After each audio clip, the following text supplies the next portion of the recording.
Estamos de volta para mais uma aula. Como estão todos vocês? Já deu tempo para refletir sobre o conteúdo visto na aula 1? Vi mais um conteúdo aí para juntarmos aos já vistos. Vamos assim organizando aos poucos os conhecimentos necessários para que possam estar aptos a usar a língua culta com maior segurança. Estão se lembrando de que língua eu me refiro? Trata-se daquela que precisamos usar, dominar, porque costumamos ser solicitados em algumas situações de oralidade e de escrita. Sabemos que ela não é moleza. Quantas regras, não é mesmo? Mas com calma e disposição é possível ir dando conta dessa poderosa, eu diria quase snob essa tal de língua culta. Ela é a língua arrumada, comparada à roupa de festa, e que precisamos dominar para usá-la quando ela for exigida. Para dominar essa poderosa, é preciso disposição e energia. Então vamos lá. Não vamos deixar que ela nos passe a perna, afinal, não dá para ficar tropeçando por aí no uso dessa língua, certo? Nessa aula falaremos de mais tópicos gramaticais, mais regras. Já ouviram falar de regência, não é mesmo? O que vocês entendem por regência? Essa palavra lembra o quê? A palavra regência lembra maestro e orquestra, certo? Vamos dar uma olhada no slide. Observem que uma orquestra é composta de integrantes que são regidos por um maestro, que dita o que deve ser feito. Ele comanda vozes, instrumentos para que haja um trabalho harmonioso. Quem não gosta de música? Eu adoro. Vocês com certeza também. Voltemos a mais um slide. Observe a primeira imagem. Vocês poderiam fazer a leitura dela? Lembram-se da linguagem não verbal? Aparentemente, um dos integrantes do coral parece que saiu fora do tom. E sair do tom é quebrar a harmonia do conjunto, é desafinar. Isso incomoda aos ouvidos, principalmente quem tem um ouvido apurado para perceber isso, concordam? Na língua portuguesa também existe uma regência que pode ser traduzida por uma relação de dependência entre os termos que é regente e os termos que são regidos por ele. Assim, uma palavra pode ditar os complementos que ela precisa e que favorece para que o seu sentido possa ser estabelecido, trazendo harmonia ao conjunto. Essa relação de dependência, que há um termo regente, o maestro da orquestra, e um termo regido, a orquestra, se divide no estudo da língua portuguesa em regência verbal e regência nominal. Falarei primeiro sobre a regência verbal, e como o próprio nome sugere, o verbo é o ator principal. Quando se faz referência a essa classe gramatical, não há como não falar de sua transitividade. A transitividade verbal está associada à exigência de um complemento para o verbo, para que seu sentido seja compreendido. Logo, há verbos que são autossuficientes, o que significa que eles não precisam de palavras que ajudem a atribuir sentido a ele. São os verbos chamados intransitivos. Por exemplo, na frase, Maria saiu.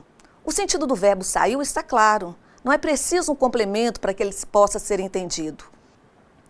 Por outro lado, existem aqueles verbos que são dependentes de outras palavras para que seus sentidos se completem. Eles pedem complemento, caso contrário, a impressão que se dá é que a informação dada por ele fica inacabada. Por exemplo, se eu disser a vocês, eu assisti, vocês certamente esperarão que eu complete a informação desse verbo, uma vez que a informação parece incompleta. Vocês então poderão me perguntar, você assistiu o quê? Conforme o padrão coloquial, ou você assistiu a quê? Conforme o padrão culto. Vamos analisar melhor essa relação de dependência verbal. Por exemplo, assistir a um jogo, a um filme. Notem, portanto, que é um verbo dependente de um complemento. A regência, como o próprio nome sugere, implica uma relação de dependência entre o regente e os termos regidos. Logo, no estudo da regência verbal, vocês verão que alguns verbos determinarão quais serão as palavras que cumprirão o papel de ligá-los às informações que o complementam. Vamos analisar isso um pouco mais. Vejam a primeira frase. A criança caiu. O verbo cair por si só já exprime todo o sentido a ser dado para esse verbo. Do mesmo modo, a frase cheguei traz em si o sentido da ação verbal. Logo, nesses dois primeiros exemplos, temos verbos que, por não necessitarem de complemento, por não serem dependentes de outras palavras, para que possam ser compreendidos, são chamados de intransitivos. Por outro lado, há verbos com comportamentos opostos. Analisemos as duas frases a seguir. Ah, sim, eu passei, não era para ter passado, era continuar. Tá certo. Posso continuar aqui, né? Primeira, esqueci a torneira aberta. E a segunda, João respondeu ao patrão. Responder, nesse caso, com o sentido de retrucar. Observem que o verbo esquecer precisa de um complemento. Ao informar que eu esqueci, naturalmente a pergunta a ser feita será: você esqueceu o quê? A torneira aberta. Complemento verbal feito diretamente, isto é, sem auxílio de uma preposição. Do mesmo modo, a frase João respondeu ao patrão, a pergunta a ser feita para essa frase é: João respondeu a quem? Resposta: ao patrão. Logo, ao patrão é um complemento verbal feito de forma indireta, ou seja, com a ajuda de uma preposição. Nesse caso, a preposição a, que na frase se liga ao artigo. Recapitulando, há verbos chamados intransitivos, que têm sentido completo, enquanto outros precisarão de complementos que serão feitos diretamente, sem a ajuda de preposição. Enquanto outros ainda precisarão de complementos com a ajuda de preposições. São esses os transitivos que nos ateremos, pois eles serão regidos por preposições, palavra que os acompanham. E precisamos saber quais são elas para usá-las adequadamente na fala e na escrita. Tudo bem até aqui? Muita informação, não é mesmo? Vamos analisar mais algumas frases. Visava uma melhor condição de trabalho. Essa frase nos permite avaliar que o verbo visar, no sentido de almejar, querer, exige um complemento, a preposição a. Quem visa, visa a alguma coisa, a algo. Por isso, a pergunta que pode facilitar a esse entendimento é: visava a quê? Embora na língua coloquial, a língua do dia a dia, essa mesma frase pode ser dita da seguinte forma: visava uma melhor condição de trabalho. Porém, como estamos falando da língua arrumadinha, teremos que dizer: visava a uma melhor condição de trabalho e não visava uma melhor condição de trabalho. Existem verbos também com dupla transitividade, o que significa que seu sentido pode ser completado diretamente e indiretamente. Observem a frase. Pediu um conselho ao amigo. Quem pede, pede algo a alguém. Logo, duas perguntas podem ser formuladas. Pediu o quê? A quem? A primeira resposta será dada diretamente, sem a ajuda de preposição. Enquanto a segunda, há a necessidade do uso da preposição a. Desse modo, pedir o quê? Um conselho. Resposta sem auxílio de preposição. A quem? Ao amigo. Resposta com auxílio da preposição. Tudo certo até aqui? Então vamos continuar. Há ainda informações muito importantes. Começa de novo. Tudo certo até aqui? Então vamos continuar. Há ainda informações muito importantes a serem dadas sobre regência verbal. Vocês sabiam que alguns verbos podem ter sentidos muito diferentes do que aqueles que estamos acostumados a saber sobre eles e que esse sentido só será definido pela sua regência, dada em função da necessidade ou não de uma preposição? Vamos a mais um slide. Observe que o verbo agradar pode ter dois significados. Sua atitude não agradou ao coordenador. Agradar nesse caso, não causar sensação favorável. O complemento verbal para essa frase será dado com a ajuda da preposição a. Enquanto que na frase a mãe agrada o seu filho, o verbo agradar tem o sentido de acariciar. Nesse caso, o verbo não será regido por uma preposição. Assim, os verbos, conforme sua regência, poderão assumir significados diferentes. Porém, haverá casos em que, embora a regência verbal seja diferente, o sentido do verbo prevalece. Nesse caso, o verbo é transitivo direto e indireto. Vamos analisar isso. As frases informou o acidente à guarda e informou o guarda sobre o acidente. O sentido dos verbos não sofreu alteração. A regência se deu de maneiras diferentes. Na primeira, a regência foi feita com a ajuda da preposição a, enquanto que na segunda frase, a informação que completa o sentido do verbo não exigiu a presença da preposição. Resumindo, a regência do verbo será dada em função da transitividade verbal, ou seja, se o verbo exige ou não complemento que pode se dar de forma direta, sem a ajuda de uma preposição, ou de forma indireta, com a ajuda de uma preposição. Vocês poderão consultar a dupla transitividade verbal nos exemplos dados na apostila e observar a mudança de sentido favorecido por essa transitividade, que demandará ou não o uso de preposição. Analisemos mais um exemplo de mudança de sentido conforme a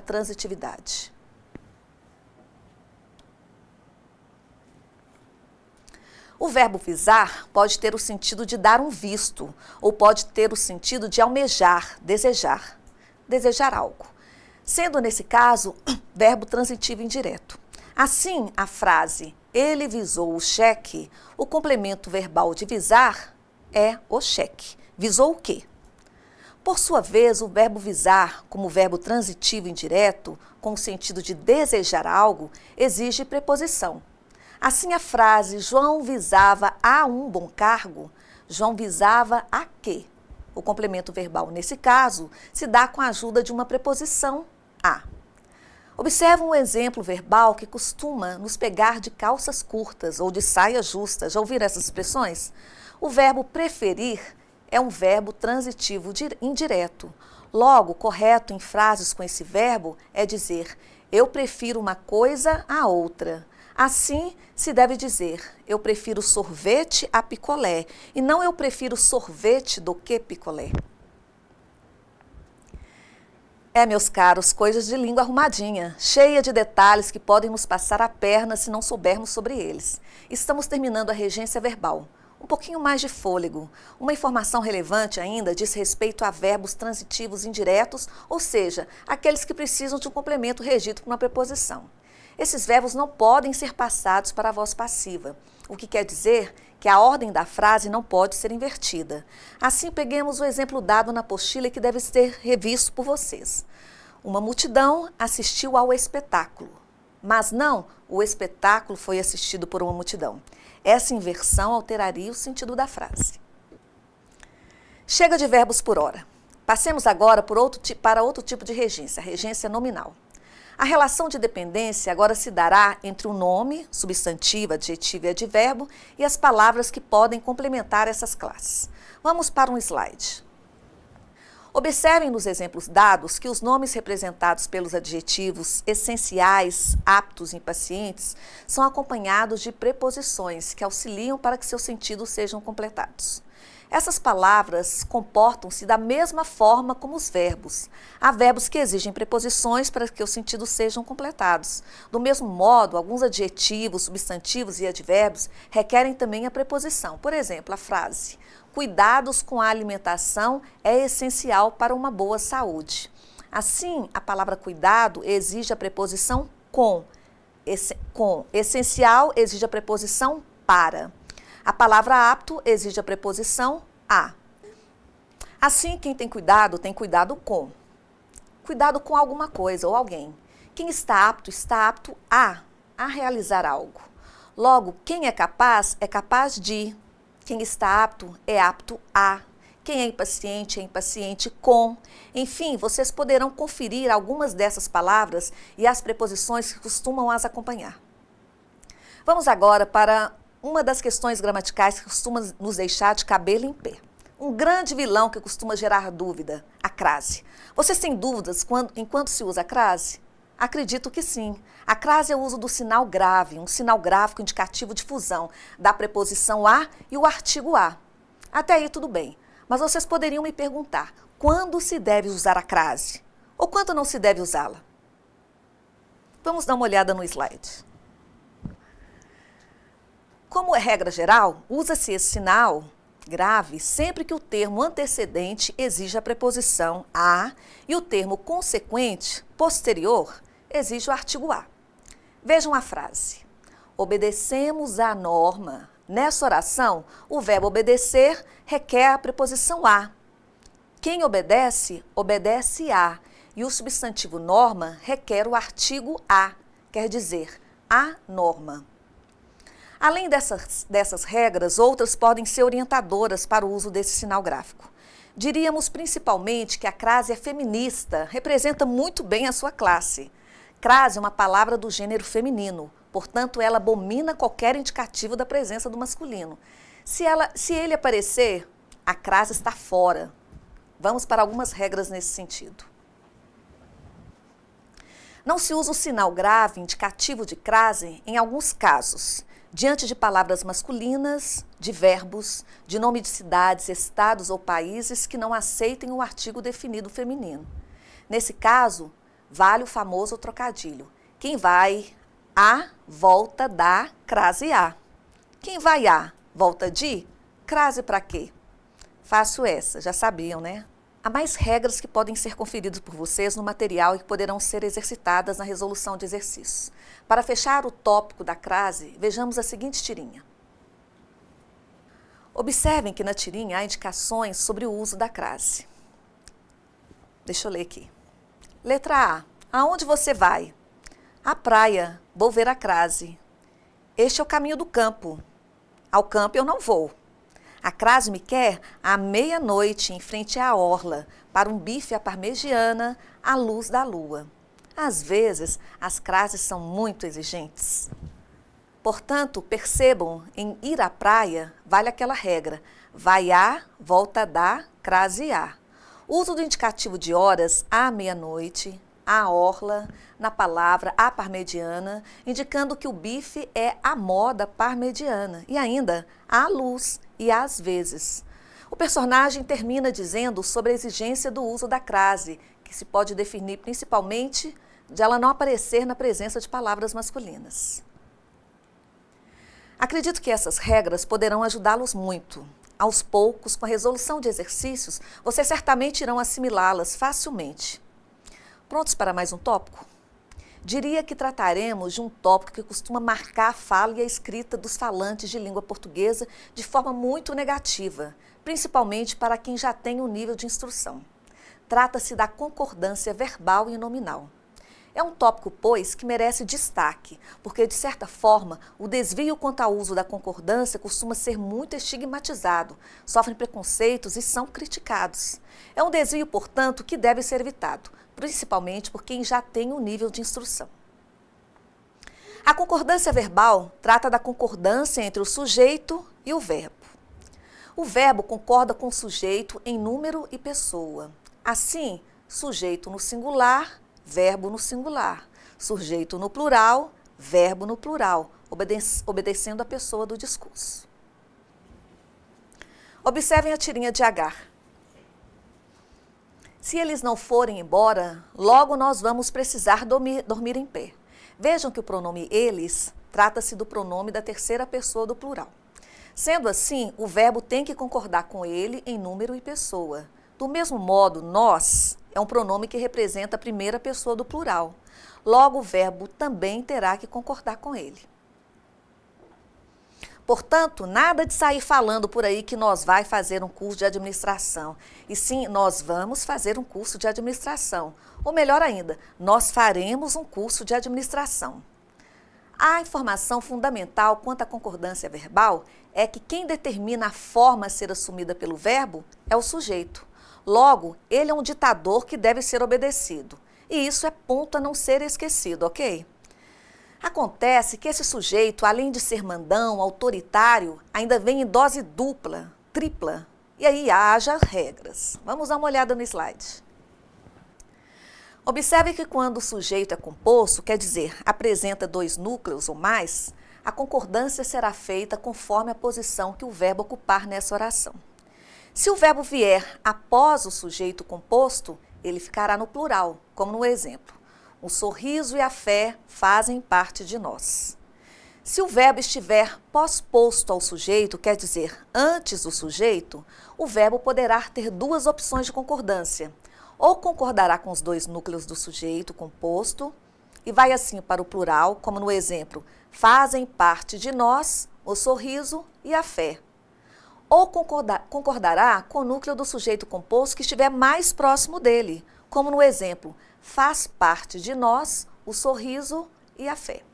Ainda outras regras que são importantes que as vejam, podendo consultá-las no material. Vou ajudar mais um pouquinho com mais algumas, porque merecem esse realce. Vocês certamente já viram placas com as seguintes frases. Vende-se casas. Será que essa frase está com a concordância correta? O que vocês acham? Vamos olhar mais um slide. É muito comum ver essa inscrição em placas anunciando vendas. A palavra se, vende-se, na construção dessas frases é chamada de partícula apassivadora.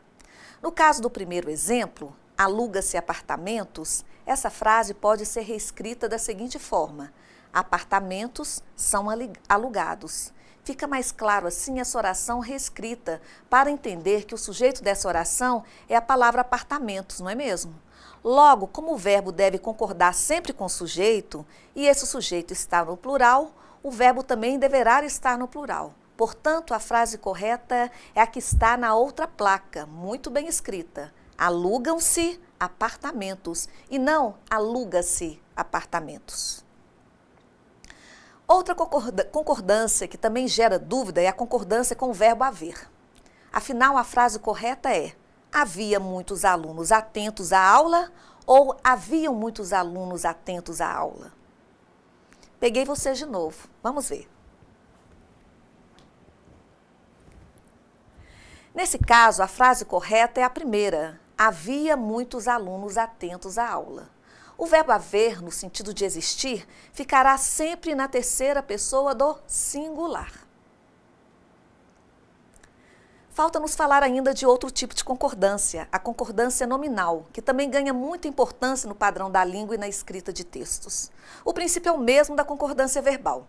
É preciso, portanto, que haja harmonia no conjunto das palavras que compõem uma frase.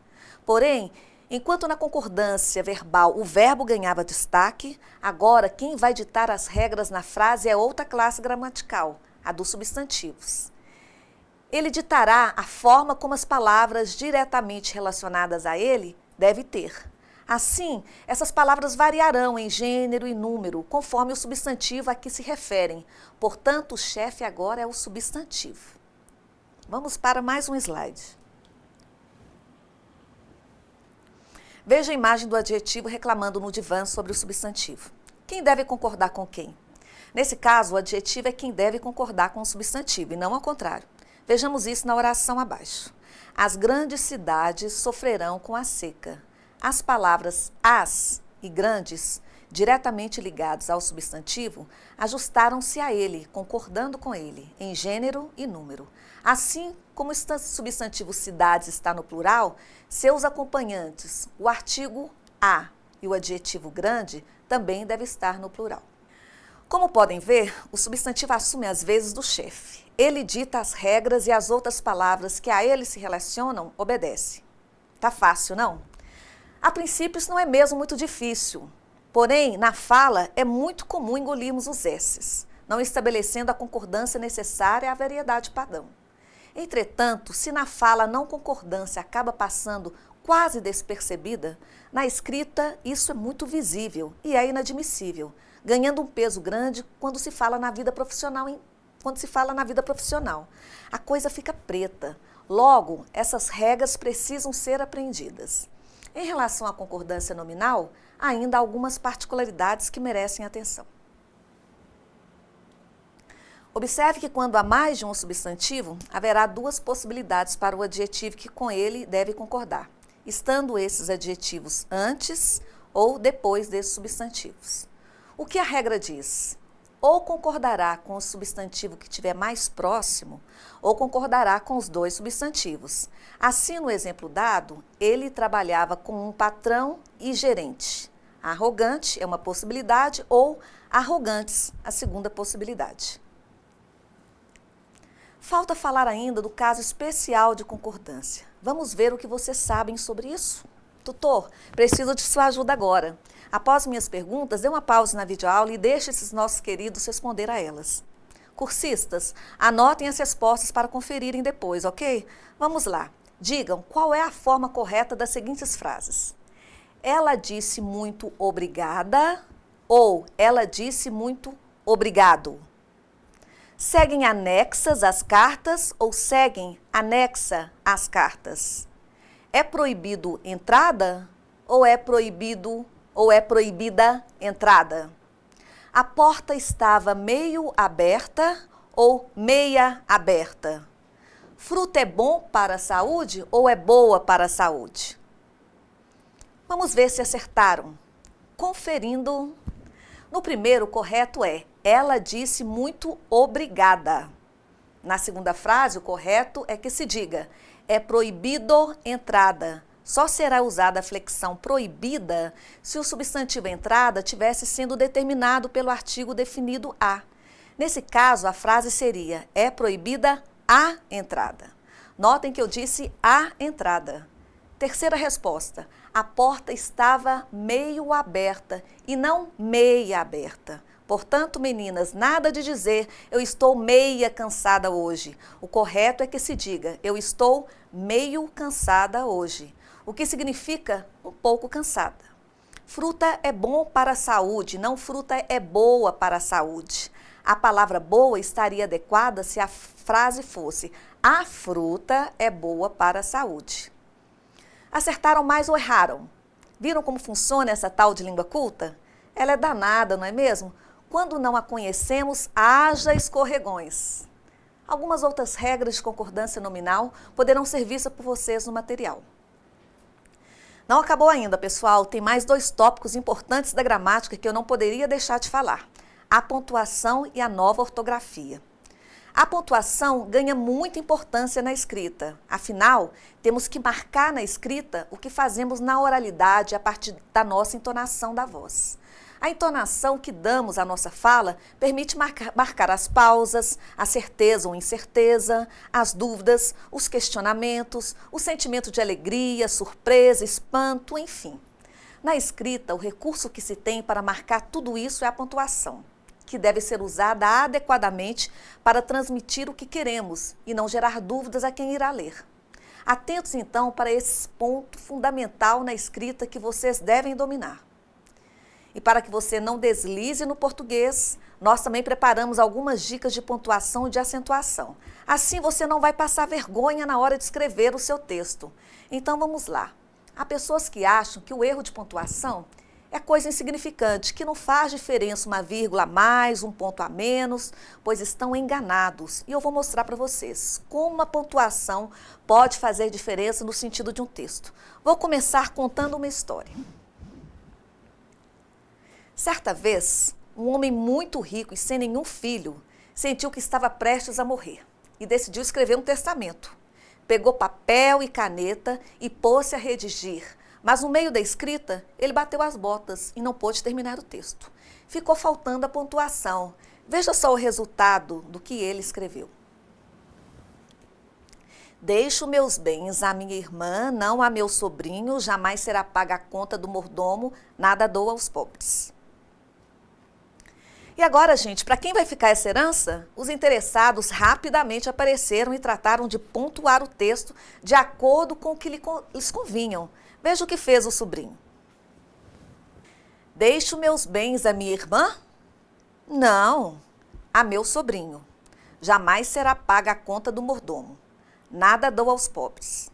Viram que espertalhão? Mas tinha mais gente de olho na grana. Vejam só o que aconteceu. Veio a irmã do falecido e fez a seguinte pontuação. Deixo meus bens à minha irmã, não ao meu sobrinho. Jamais será paga a conta do mordomo. Nada dou aos pobres. Mas o mordomo, que não era bobo, tratou logo de dar sua versão. Veja como ficou. Deixo meus bens à minha irmã? Não. Ao meu sobrinho? Jamais será paga a conta do mordomo. Nada dou aos pobres. Diante do impasse, gente, o caso foi levado a um juiz, que deveria resolver o problema. O juiz estava lá tentando interpretar o texto quando chegaram os pobres da cidade. E um deles, que era bem sabido, tomou uma cópia do testamento e o pontuou desse jeito. Deixo meus bens à minha... Vou voltar aqui, tá? Porque tem que ter entonação. Deixo meus bens à minha irmã? Não. A meu sobrinho? Jamais. Será paga a conta do mordomo? Nada. Dou aos pobres. Viram só, pessoal, como a pontuação pode mudar o sentido de um texto? É por isso que nós precisamos conhecer bem as regras para não cometermos nenhum deslize na hora de escrever. Então, vamos lá. Primeiramente, vamos falar do ponto final. Ele serve para marcar uma pausa total, absoluta. Ele deve ser usado no final das frases declarativas ou imperativas, indicando que o sentido daquele trecho já está completo. Querem um exemplo? Hoje acordei feliz. Viram só? Fiz uma declaração e acabou o assunto. E então é só colocar o ponto final. Tem também o ponto de exclamação. Ele serve para indicar a entonação em uma frase. Normalmente, nós os utilizamos quando queremos expressar nossas emoções, como dor, surpresa, alegria. Veja um exemplo. Nossa, que calor! Viram só a entonação? É uma frase exclamativa, portanto, deve vir marcada com um sinal de exclamação. E o ponto de interrogação, minha gente? Esse é moleza. O próprio nome já diz que ele serve para interrogar, fazer perguntas. Então, sempre que a curiosidade bater, não se esqueça da interrogação, pois é ela que indica a entonação dos nossos questionamentos. Entenderam? Olha aí, acabei de fazer uma pergunta. Se fosse na escrita, vocês poderiam enxergar que eu jamais me esqueço do ponto de interrogação. E o ponto e a vírgula, pessoal? O nome já sugere o quanto ele é indeciso. Não é uma vírgula, portanto não serve para pequenas pausas. Também não é um ponto, por isso não pode fazer pausas definitivas. Ele fica ali, sempre no meio termo. Normalmente usamos o ponto e vírgula para separar orações muito extensas e relacionadas entre si, principalmente se elas já estiverem divididas com vírgulas. E os dois pontos? Alguém sabe para que serve? É muito fácil. Utilizamos os dois pontos antes de uma citação, antes de um termo explicativo e, principalmente, antes de uma enumeração, ou seja, de listar alguns elementos. Vou dar um exemplo para vocês. Tenho muitos trabalhos para fazer. 2 pontos. Um de português, um de matemática, um de história. Viram como é simples? E se surgir alguma dúvida, basta consultar o material. Lá vem a explicação e alguns exemplos para que vocês esclareçam bem essa matéria. Por último, vamos falar da vírgula. Todo mundo já teve alguma dúvida sobre esse assunto. É um dos itens que as pessoas mais erram na hora de escrever seus textos. Por isso eu trouxe uma listinha com algumas situações em que a vírgula deve ou não deve ser usada. Vamos acompanhar aqui no slide. Primeira situação. Usamos a vírgula para separar elementos que você poderia listar. Exemplo: João, Maria, Ricardo, Pedro e Augusto foram almoçar. Segundo caso, usamos a vírgula para separar explicações que estão no meio da frase, como neste exemplo: Mário, o moço que traz o pão, não veio hoje. Terceira situação. Usamos a vírgula para separar o lugar, o tempo ou o modo que vier no início da frase. Vejam os exemplos.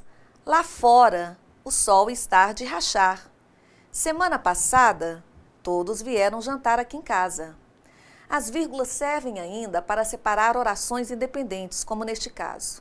Acordei, tomei banho, bebi o café e saí para o trabalho. E por último, usamos a vírgula para separar um vocativo, ou seja, um chamamento. Olha aí, Maria, por que você não veio à aula? Ou então este outro. Olá, queridos alunos. As expressões Maria e queridos alunos são forma de invocar o meu interlocutor. Por isso, eu separo esses termos com as vírgulas. E fique ligado, porque há casos em que a vírgula não deve ser usada de jeito nenhum. O primeiro deles é: não podemos usar vírgula para separar o sujeito do verbo. E o segundo, não podemos usar vírgula para separar o verbo dos seus complementos. Tudo certo? Na dúvida, como já disse, é consultar o material de vocês. Pois é, pessoal, muita coisa vista. Espero que com essas dicas vocês tenham mais facilidade para escrever seus textos. E quando surgir alguma dúvida, consulte um dicionário ou um manual de gramática e redação. Afinal de contas, expressar-se bem, tanto na oralidade quanto na escrita, é indispensável para se ter sucesso na vida profissional. Pensam que acabou? Depois de tantas regras, vocês acham que eu deixaria acabar assim? É claro que não. Preparei uma atividade prática na qual vocês poderão exercitar um pouco dos conhecimentos que tiveram. Tenho certeza que farão tudo com muita competência. Qualquer dúvida, estou à disposição para saná-la. Meninos, agora é tchau. Encontraremos na próxima aula falando sobre reforma ortográfica. Iniciaremos o estudo dos textos da esfera oficial empresarial. Um excelente estudo e um forte abraço a todos. Até a próxima.